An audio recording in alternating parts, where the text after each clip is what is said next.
Hello and welcome. This is Plus TV Africa News at the hour. I am Benga Aboroa. The family of the late Chief MKO Abiola has praised President Muhammadu Buhari for honoring their father with a posthumous Grand Commander of the Federal Republic Award. The president also announced that the commemoration and investiture will take place on June 12th, which will replace May 29th as Democracy Day. In a string of tweets, members of the Abiola family expressed their appreciation for the move, which some Nigerians in their online messages see as long overdue. Some of the tweets were of thanks, others used the opportunity to remember the late MKO Abiola, who they called a national hero.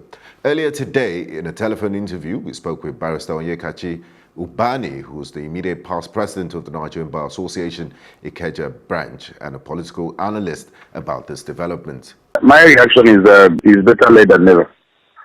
Because I've seriously advocated for this for a very long time, and part of the reasons why we all clamored for the change and for voting in President Buhari was to redress some of those manifest injustices, especially one of them that was meted out to Abiola family. And this government took so much time. I will not hold it against President Obasanjo because I know him.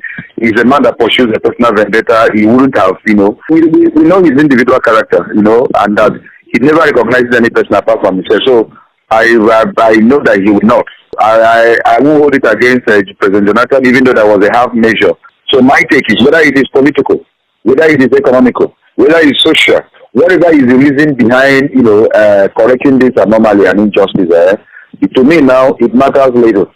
In another development, Alpha Belgore, former Chief Justice of Nigeria, has described the conferment of the nation's highest national honor on MKO Abiola as illegal. In an interview with Premium Times, the retired judge maintained that only the living can receive these honors, especially the GCFR. It stated that the best that could have been done for him was to name a place after him.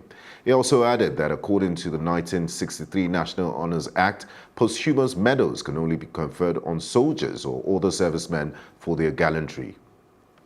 And on a foreign scene, as a result of the law passed in response to complaints of fraud in the last national election, the top judicial authority in Iraq says it's taking charge of the Independent Election Commission. The Judicial Supreme Council will pick judges who will be in charge of the commission and supervise the manual recount according to recent amendments to the law. The amendment made to the election law also includes annulling results from balloting abroad and camps for displaced people in 4 Sunni-dominated provinces. It's uncertain whether the amendments would affect the result of the vote. No one bloc won a majority vote, and forming a new government can take months. And in business, the Central Bank of Nigeria has rolled plans to issue 1.1 trillion naira worth of treasury bills over the next 3 months from Thursday, June 14th to Thursday, August the 30th. The CBN issues treasury bills twice a month to help the government fund its budget deficits, support commercial lenders in managing liquidity, and to curb inflation. The 3-month bills consist of 44.9 billion naira worth of 91-day bills, 225.1 billion worth of 182-day bills, and 782.5 billion naira worth of 36-day bills.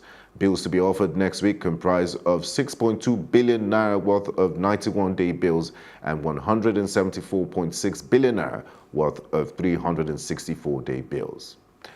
And finally, in entertainment, Marie Johnson, a 63-year-old grandmother who has been serving a life sentence for a non-violent drug offense, has had a sentence commuted by President Trump.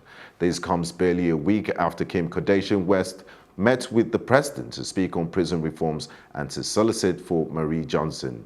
The White House, in a statement, said Marie Johnson, who has already served 21 years, has accepted responsibility for past behavior and even mentors other inmates. The White House statement also restated that while the Trump administration remains tough on crime, it also believes that those whose debts have been paid to society deserve another chance. And that concludes the news at this hour. I am Benga Aboroa. Do have a great day.